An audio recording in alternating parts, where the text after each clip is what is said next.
Twitter is online. It's a social networking and microblogging service.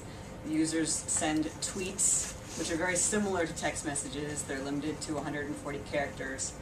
If you're registered with Twitter, you can post things and read them. If you're not registered, you can still read everything that everyone else posts. You just can't post anything yourself. You can access Twitter online through a mobile app, or and this is how people without smartphones do it. You can send tweets by sending text messages to a short number service that Twitter provides. Alright, so this is the stuff that people find confusing about tweets. What are these signs and this stuff? The first thing is the @ is a username or an address, if you will. When I tweet, the message that I send out comes from that address, which is something that everyone can see. It's sort of like your phone number. People can message you at that phone number and will see that messages are coming from that phone number. And when I say that all the messages that I send are public, it really is as massive as it sounds. It's any person on the planet that has access to the internet can see whatever you happen to be saying on Twitter. But there are 220 million other Twitter users in the world. They're sending about 350,000 tweets per minute. So whatever you're tweeting is just lost in this cacophony of noise. It's like having 220 million people in a room who are all trying to talk at the same time. So that's why we use hashtags. Hashtags are a way of filing your tweets into specific conversation groups or specific events, such as this. Even though during this presentation, more than 2 million other tweets will be sent in the world, we've blocked everything else out, and this is all that we will see in the time that we're here.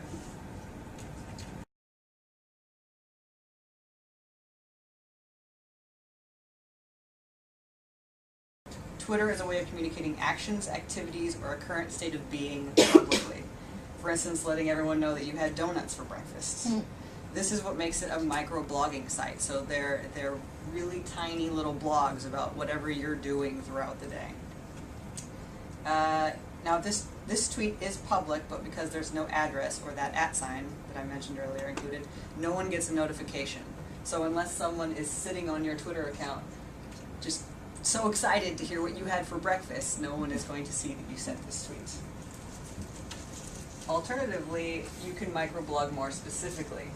Like in this case, you can mention which donut shop you were eating at for breakfast.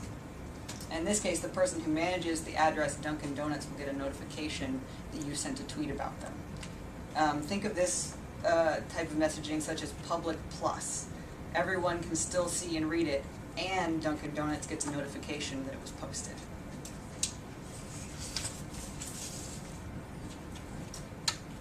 This sort of stuff happens millions of times a day on Twitter.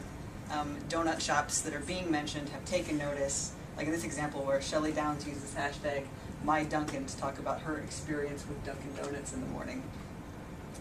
Dunkin' Donuts responds, there's another tweet, and this is our first example of what a Twitter conversation looks like. You get a chance to read it. This is great marketing for Dunkin' Donuts. So another thing that Twitter can be used for is to ask questions and solve problems. I may have been thinking of Elizabeth when I got to this tweet. Did you get anything good? Well, I'll show you in a second. If you just moved to DC from San Francisco and you want to find the best place for Mission-style burrito, you can always send a text message to your friends. They may have been to DC before, they may not live in DC at all, they may have never had a burrito here. Or you can send it out to the DC community on Twitter, because you're much more likely to get the response that you're looking for.